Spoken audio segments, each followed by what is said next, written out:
હું Ashwinbhai Sudhani, Guinness book world record holder અને motivational speaker. ગયા વીકમાં મારા પૌત્રને આંચકી આવવાનું શરૂ થયું. રાત્રે અમે લગભગ અહીંયા 12 વાગે આવ્યા.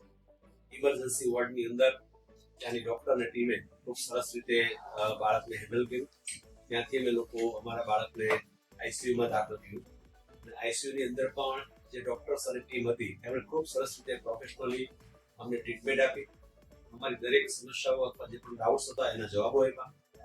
બીજા દિવસે સવારે ડોક્ટર નિલેશ માણિયા સર આવ્યા ચેકિંગમાં અને એમણે બાળકને જોયું. ખૂબ સરસ રીતે એમની ટ્રીટમેન્ટને કારણે એમના જે પલ્સ હતા કે જે ઓક્સિજનની સમસ્યા હતી હલ થઈ ગઈ હતી. એટલે નિલેશ સરે કહ્યું કે હવે આપણે એમને એસી રૂમમાં ટ્રાન્સફર કરીએ છીએ. એસી રૂમમાં અમે 4 દિવસ રોકાયા. 4 દિવસ ડે નાઇટનો જે બી સ્ટાફ હતો, ડોક્ટર હતા અને નિલેશ સરની સવાર સાંજની જે વિઝિટ હતી એનાથી અમારું બાળક ખૂબ ઝડપથી રિકવર થયું. અને અમે લોકો 4 દિવસ સુધી જે કંઈ અહીંયા જોયું છે, પ્રોફેશનલ મેનેજમેન્ટ છે, અલગ અલગ ડોક્ટર આવીને ચેકિંગ કરે છે, એ સિવાયનો જે સ્ટાફ મેનેજમેન્ટનો છે, આ બધાની સતત નજર દરેક જે પેશન્ટ હોય છે એના પર હોય છે. એ અમે અનુભવ્યું છે. કદાચ ફરીવાર પણ અમારા બાળકોને કોઈ ડિસીઝ હશે અથવા એની જરૂર પડશે, તાવ આવશે તો અમે ફરીવાર અહીંયા લઈને આવશું, જેથી કરીને અમને ખૂબ સારી સર્વિસ અમારા બાળક માટે મળી શકે. Thank you.